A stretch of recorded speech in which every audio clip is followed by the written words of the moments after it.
Monsieur le Président, l'argent n'est pas une des valeurs canadiennes que nous voulons mettre en avant. C'est pour cela qu'aujourd'hui, le gouvernement veut rétablir le financement public des partis politiques aboli en 2011 et abaisser le plafond des dons privés. Cette loi a été passée en 2011. Nous sommes aujourd'hui en 2017. Dans les 6 dernières années, beaucoup de choses ont changé pour le Canada, pour nos citoyens, pour notre société, pour notre économie. Nous sommes entrés en guerre contre l'État islamique. Notre planète en entière est en danger et subit le réchauffement climatique. Le gouvernement et ses citoyens ont subi la crise économique de 2008, en sont sortis. Beaucoup de choses ont changé depuis 2011. Nous devons de nous ajuster à notre économie, à notre pays et au temps d'aujourd'hui. Le gouvernement est certain que le système actuel n'est pas le bon pour notre Canada d'aujourd'hui. C'est pour cela que le gouvernement veut protéger notre démocratie qui sert d'exemple à nos citoyens et au reste du monde. Monsieur le Président, nous devons d'agir maintenant pour rétablir ce problème.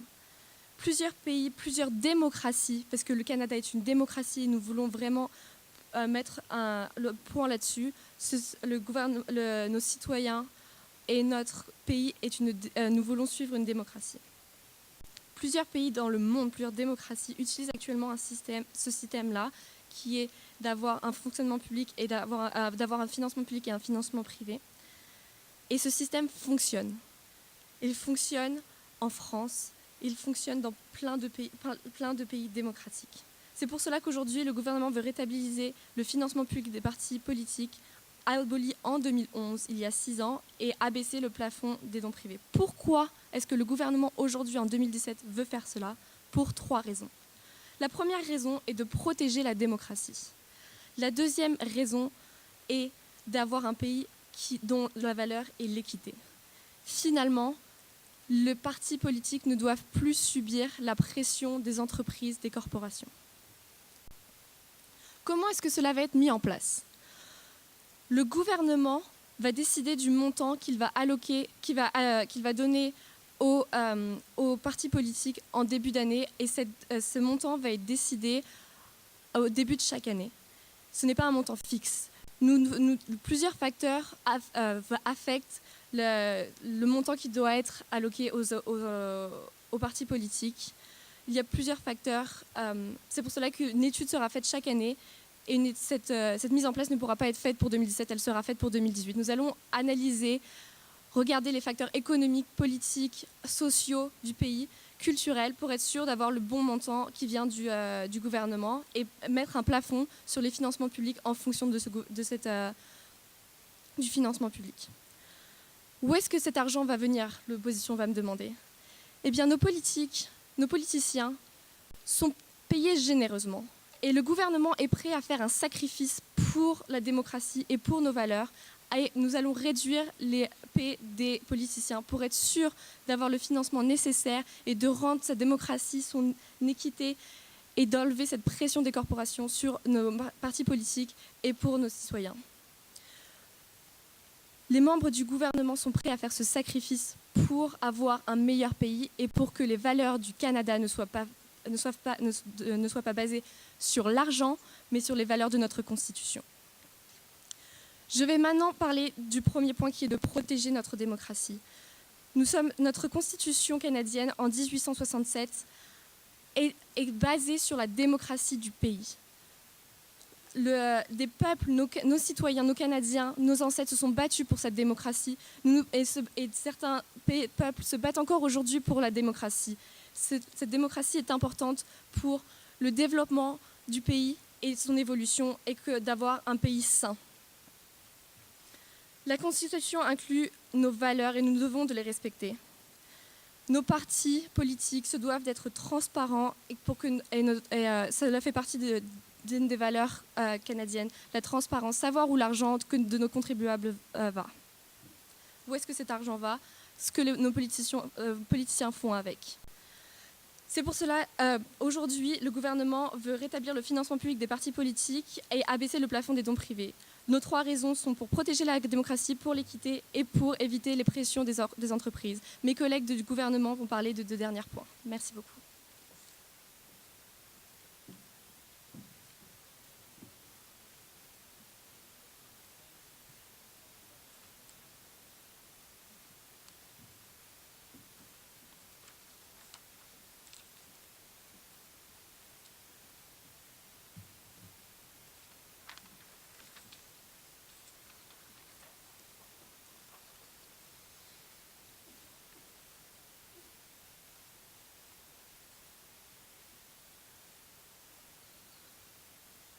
Cher président du jury, membres de l'auditoire, collègues du gouvernement.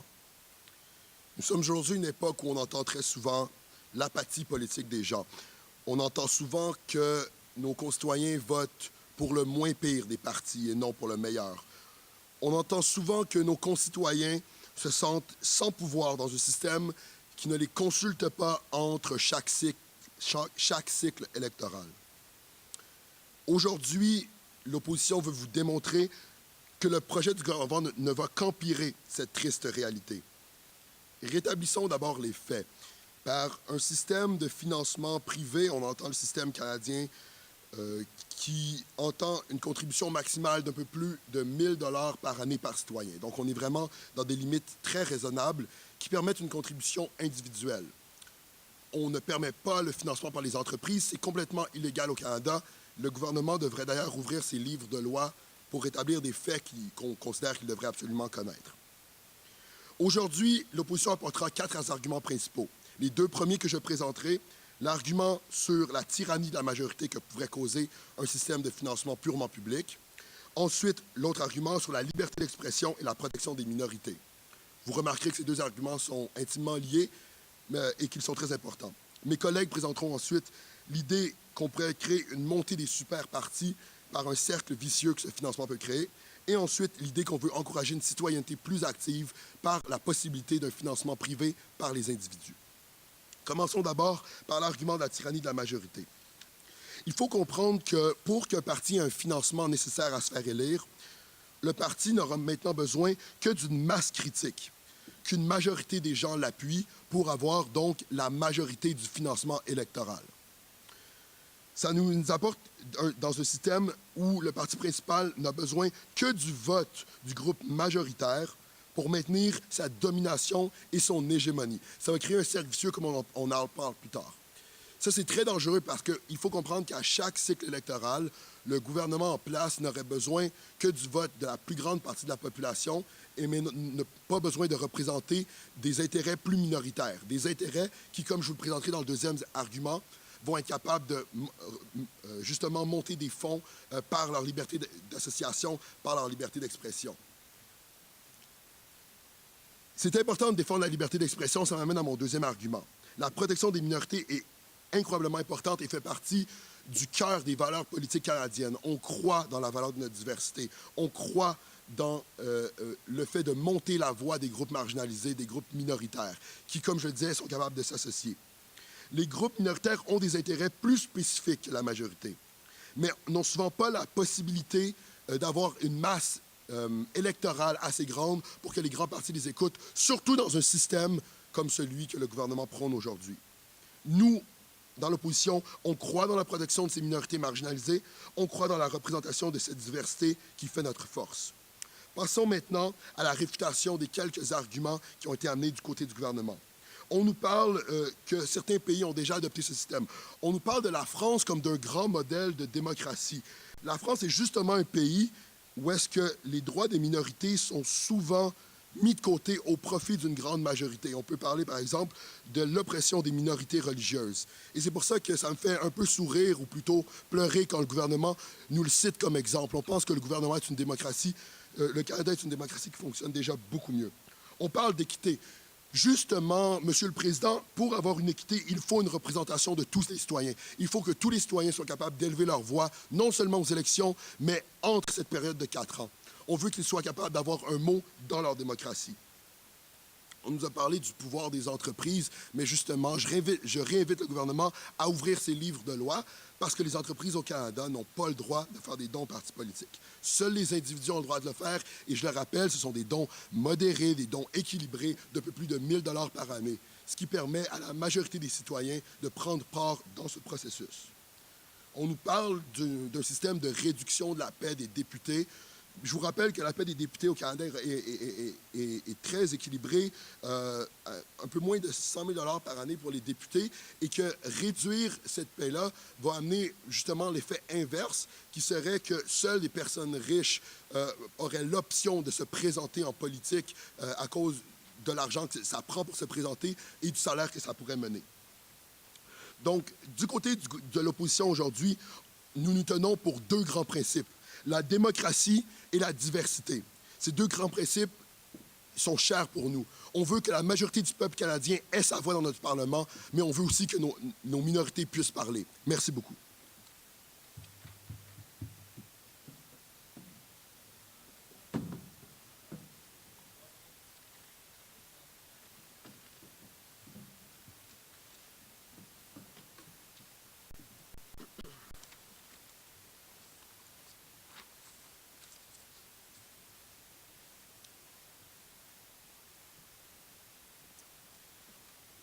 Mr. Speaker, today I stand before you as a proud Canadian and as a proud public servant.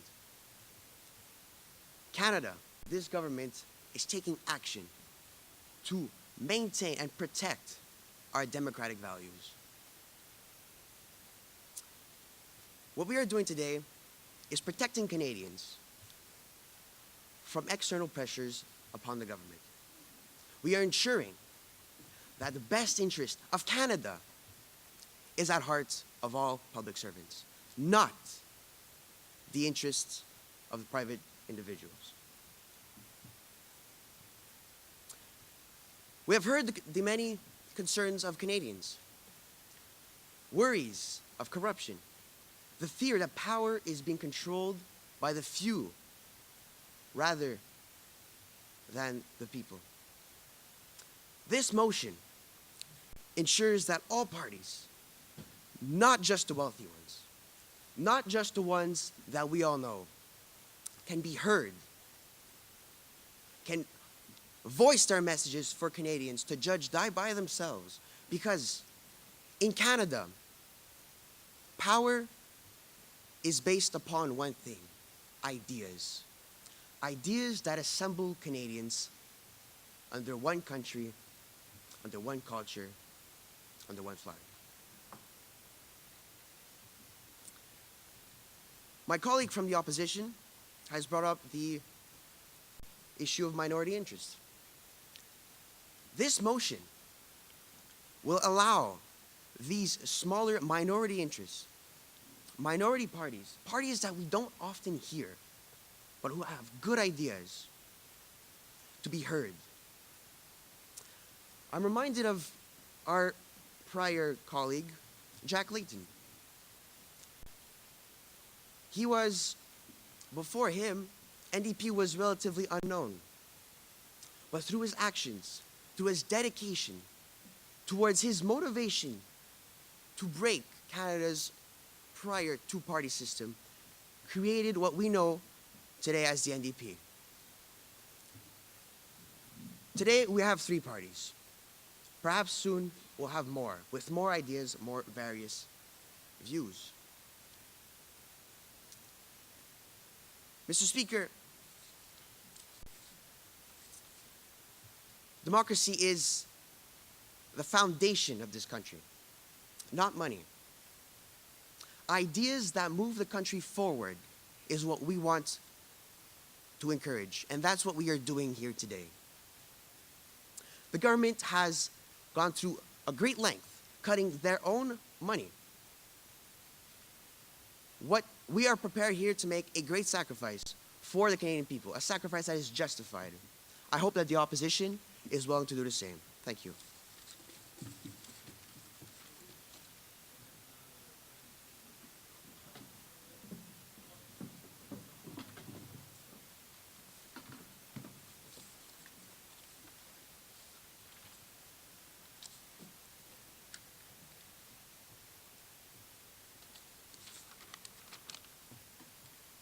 Merci, M. le Président. Donc, je vais débuter par présenter notre troisième argument, qui serait le risque avec la motion proposée par le gouvernement de la montée de super-partis et la disparition de petits partis au Canada. Puis, j'essaierai de m'attaquer à contre-argumenter certains des arguments soulevés par mes adversaires, même si parfois nous avons de la difficulté à établir un lien entre ces arguments et la motion qu'ils proposent. En termes de la montée des super-partis, ce que nous avons peur, c'est une dichotomie entre un cercle vicieux pour les partis qui collectent plus de votes, attirent plus de financement, parce que nos adversaires, avec leur étude publique, semblent avoir oublié que le système qui était mis en place en 2011 attribuait le financement en un nombre de dollars par vote. Autrement dit, les partis avec le plus de votes attirent plus de financement, ont plus de ressources pour aller collecter plus de votes aux élections suivantes, ce qui crée un cercle vicieux pour les gros partis et, à l'inverse, un cercle vicieux pour ces petits partis qui, eux, ne sont pas capables d'atteindre ce degré de ressources pour pouvoir avoir un appel à l'échelle nationale. Dans cette même lignée, nous aussi, nous défendons la démocratie et la diversité. La diversité au Canada, c'est non seulement au niveau des citoyens, mais aussi au niveau des partis politiques. Contrairement à nos voisins du Sud, le pouvoir du premier ministre au Canada est énorme. Il contrôle le législatif et l'exécutif, surtout lorsqu'on a un gouvernement majoritaire. Et qui est-ce qui fait œuvrer la voix des minorités dans ces cas-là? Eh bien, ce sont les autres partis qui sont à l'Assemblée nationale. Les autres petits partis, qu'eux vont représenter leur circonscription et leur minorité. Le système défendu, la motion proposée par nos adversaires, s'attaque à la pérennité de ces petits partis et empêche aussi l'émergence de nouveaux partis pour représenter de nouveaux intérêts grandissants au Canada. Et c'est pourquoi nous pensons que cette motion ne devrait pas passer. En termes de contre-argumentation, nos adversaires mentionnent des études sociales pour allouer cet argent. Je serais bien curieux d'avoir les détails. Je pense que ça pourrait mener à beaucoup plus de corruption ou de jeu derrière les rideaux que quoi que ce soit. Et j'aimerais d'ailleurs leur rappeler que la motion qu'ils proposent, en fait, est un nombre de dollars par vote, puisque c'est le rétablissement du système qui était mis en place avant 2011. Aussi, il est prouvé, nos adversaires proposent que ce financement pourrait venir en diminuant le salaire des ministres et des députés. Dois-je rappeler à nos adversaires que le salaire total des députés à la Chambre s'élève entre 40 millions, selon ce que j'ai pu estimer autour d'enveloppe. Naturellement, ça serait agréable d'avoir les données exactes. Mais ce 30 et 40 millions-là ne coûtent pas le coût d'une élection. Donc, même si on coupait entièrement le salaire des députés et des ministres, on ne pourrait même pas faire ce que nos adversaires proposent et financer à même les élections. Et je rajouterais même que, contrairement à ce que nos adversaires avancent, les ministres et les députés ne sont pas surpayés. Il est même prouvé, en fait, que c'est une des professions qui a le plus où souvent les gens vont faire le plus de sacrifices pour subvenir au bien public en prenant une coupe sur leur paye. Et comme mon collègue l'a mentionné, le fait de diminuer les salaires pourrait mener au fait que seulement des personnes avec une riche ou un trésor dans leur compte de banque pourraient se présenter. Et aussi, plusieurs études ont prouvé que des salaires moins élevés pour les politiciens mènent souvent à la corruption ou au usage abusif des fonds. Enfin, je voudrais conclure en disant que le gouvernement est élu pour servir les citoyens et contrairement à ce que nos adversaires ont dit, il ne sert pas les intérêts des individus privés. Merci.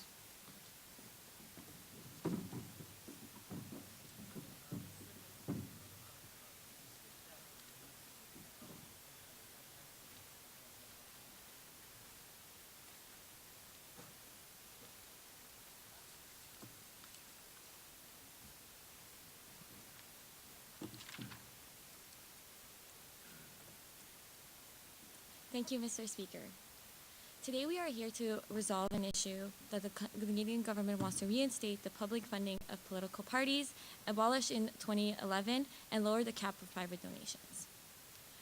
We'd like to begin by talking some of the many things that the opposition has brought up. They keep talking about vicious cycles. We agree there is a vicious cycle. We used to have a two-party system, now we have a three-party system. Why is that? Because things are trying to change. We are in a world of change. We believe the government that it is an issue that government, some type of the minorities don't have enough funding. With our point of view, all parties will have the same amount of funding and they'll be able to share the ideas with a larger population. Right now, the smaller parties are not able to share their ideas because they don't have enough funding to do them. Our point of view is the only way that this will happen. Yes, we understand that there's a vicious cycle that could be happening and that we want to protect the minorities, which we totally agree with the opposition. there is the protection of minorities. How are the minorities going to be protected if there's only a two-party system and there's only two parties that are getting funding? That makes no sense, which is why we come back to our own implementation. There's only one way to have a fair and democratic Canada, the Canada that we believe in, the Canada that we as immigrants or as people from here, this is what we started off. We started our country on democracy. If we don't have our democracy, what do we have? Comes back to our 3 points. We want it to be equitable. How could it not be equitable if it's only if there's every single party has a say in our political parties? Yes, the pay will go down. Many people live on minimum wage. Political parties make so much more money than that, and they're still able to move forward. And they do sacrifice. That is right. The opposition brought up, and we believe in that. We could do larger sacrifices. Many people running for parties are lawyers or doctors. If money was really their most important thing, they would continue their previous job. What they believe in is their country, and we believe that too.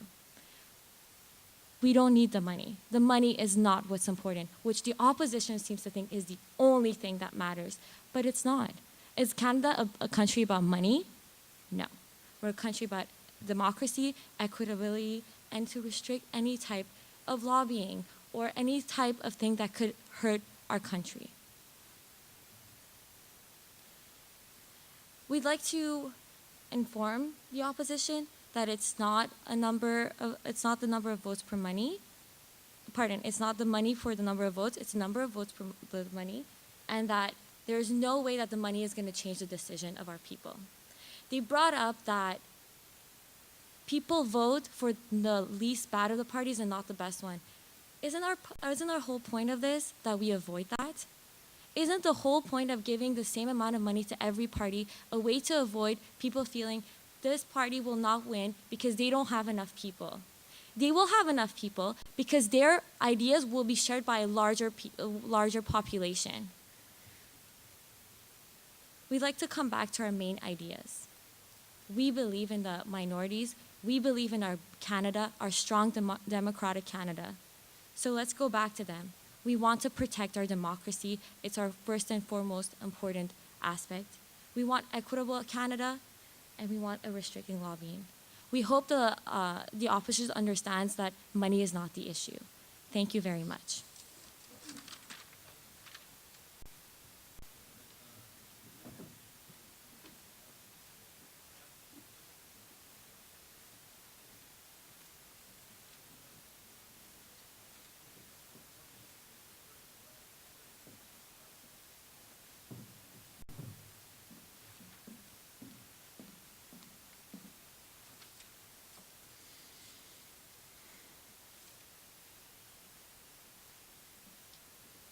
Thank you, Mr. Speaker. Now today we have seen a debate where both sides agree. Democracy is an inherent and necessary part of Canadian society. But on all other points, we completely disagree.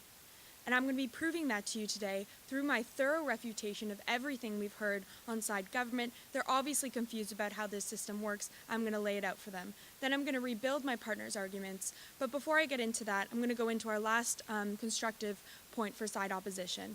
And this is titled Citizen Empowerment. So basically we see that the basis of democracy is the involvement of the people, but currently we see that there's a lot of voter apathy. People don't see how their vote counts. We don't see them having a voice. And we think that eliminating private donations furthers this kind of apathetic feeling. And we think that giving people the opportunity to put their money where their mouth is allows people to feel empowered, encourages this kind of active citizenship that we very much stand for on side opposition. We think that even if it's just a $5 donation, this is very symbolic. It really encourages the democratic system. And we think that even more so, when people spend money, they're automatically more likely to hold politicians accountable throughout their entire tenure. So we think that this is not only a change to create more votes in the short-term elections, but also long-term change in the kind of political system.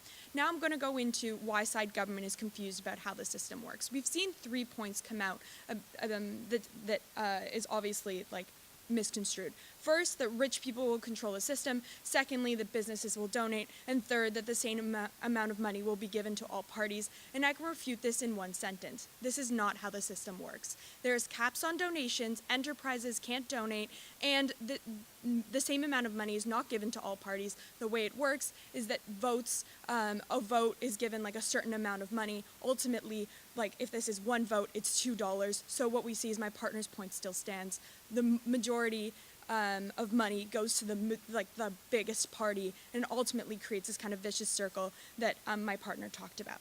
Now I'm going to go into rebuilding my partner's argument. I would go into more refutation. I don't really see any more. So what we talked about on side opposition is the tyranny of the majority. We saw the example of the NDP come out. We see that ultimately this example lands on our side. We don't see diversity in our political system. And why is this? This is because when the majority of funding comes from public donation, from the public, we see that the most popular parties get the majority of funding. This eliminates the possibility of a diverse political system and minorities' ability to push for this kind of radical change. This is not the democratic system that we stand for. This is not the democratic system that's the heart of Canadian values. We think that we want minorities to have a voice. What they said to this on-side government is that minorities are actually protected on our side because more parties get created through our system. We don't really see how this is like a plausible kind of rebuttal for our side. Ultimately, we see that Canada's system is not like politically diverse. We don't see a lot of independents running. We don't see like their ability to like get funding and push for this kind of change for these kinds of minorities. Something that side government could have said was that they can protect minorities because when taxes go towards the election, then this kind of public funding forces people to vote in order to ensure that their money is actually going to like where their support. That's like would have been a great point for side government to bring up. But what we see is that when people don't physically see their money going towards like the party that they support, people ended up feeling disenfranchised from the system. They may even feel angered when their taxes go up to increase the funds in these elections. We ultimately see that this kind of political system does not encourage active citizenship. Because of all the points that our side has brought up, we are very proud to oppose this bill. Thank you.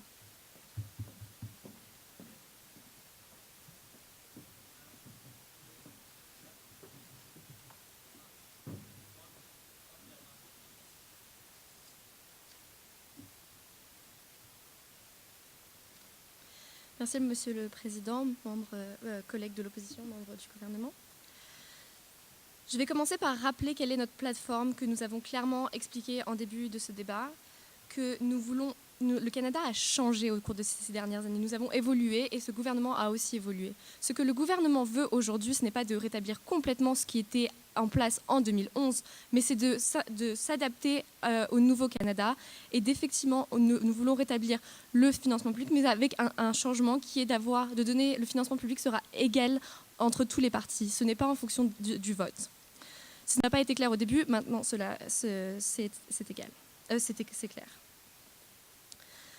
Je vais maintenant réfuter je vais aussi rappeler que nous n'annulons pas les dons privés, nous voulons juste les abaisser. Ce n'est pas fini, les gens pourront toujours donner de l'argent, le financement privé est toujours en place.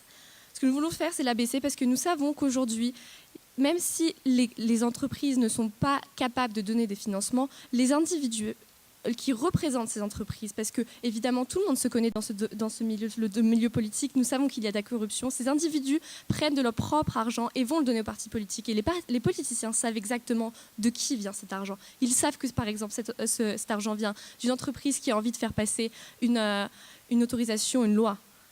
C'est ça que le gouvernement aujourd'hui veut éliminer.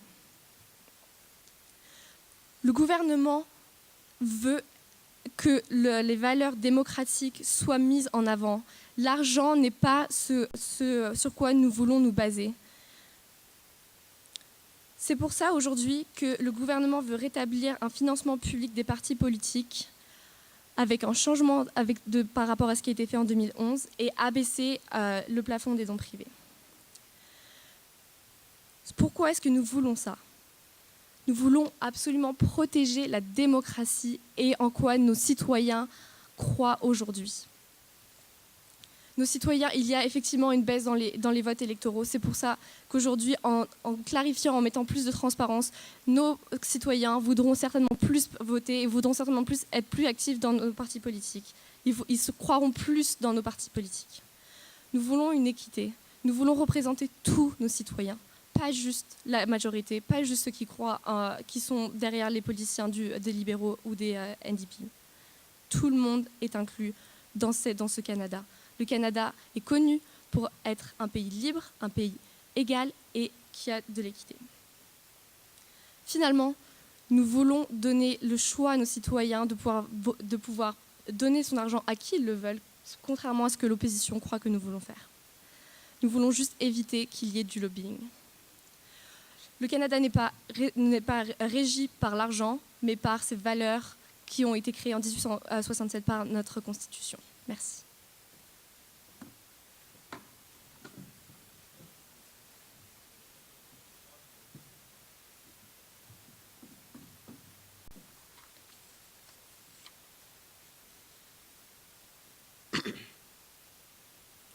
Monsieur le Président, chers membres du jury, collègues, public, récapitulons rapidement les arguments qu'on a entendus du gouvernement et nos contre-arguments qui ont systématiquement démontré les erreurs commises par ceux du gouvernement. On nous a d'abord parlé de l'importance de la démocratie. Comme ma collègue l'a dit, on est parfaitement d'accord avec ça. Sauf que le gouvernement avait le fardeau de nous démontrer les torts que cette démocratie a en ce moment et le fait que son programme augmenterait cette dite démocratie. On n'a pas du tout vu ça du côté du gouvernement. On nous a parlé d'équité et encore une fois, on a montré qu'une équité gouvernementale requiert la représentation de toutes les voix, non seulement durant les élections, mais entre les cycles électoraux. On n'a pas entendu de réponse par rapport à ça du côté du gouvernement. On nous parle encore une fois, Madame la Première ministre est revenue sur cette idée du pouvoir des entreprises. Et encore une fois, ce n'est pas des entreprises qui donnent, mais bien des individus qui proviennent de toutes les communautés, qui ne sont pas du tout nécessairement des hommes ou des femmes d'affaires, qui peuvent être des artistes, qui peuvent être des professeurs. Donc vraiment, le pouvoir des entreprises, c'est un argument qui ne cesse d'être apporté, mais qu'on ne comprend pas tout de suite la pertinence dans le contexte du débat actuel. On nous parle aussi de la baisse de salaire des députés et comme on l'a démontré, ça ne va faire que renforcer l'idée que ce sont seulement des personnes qui viennent de milieux élitistes, de milieux bourgeois qui vont être capables de se présenter dans l'enceinte de notre Parlement. Ce que le gouvernement, cependant, n'a pas fait aujourd'hui. Le gouvernement, d'abord, n'a pas déterminé précisément les modalités de ce financement. Est-ce que ça sera fait sur une base des partis fédérales ou est-ce qu'on voit un grave problème antidémocratique parce que des partis plutôt loufoques ou très marginaux vont avoir un très grand financement? Ou est-ce que ça se fera sur une base de vote? Ou est-ce qu'encore une fois, on l'a démontré à travers tous nos arguments, il y aura la création d'un cercle vicieux par une concentration des pouvoirs vers les partis les plus grands? Ensuite, le gouvernement ne cesse d'amener l'idée qu'il y a eu des changements du Canada entre 2011 et aujourd'hui. Le gouvernement ne nous a pas démontré la corrélation entre ces changements et la nécessité d'une réforme.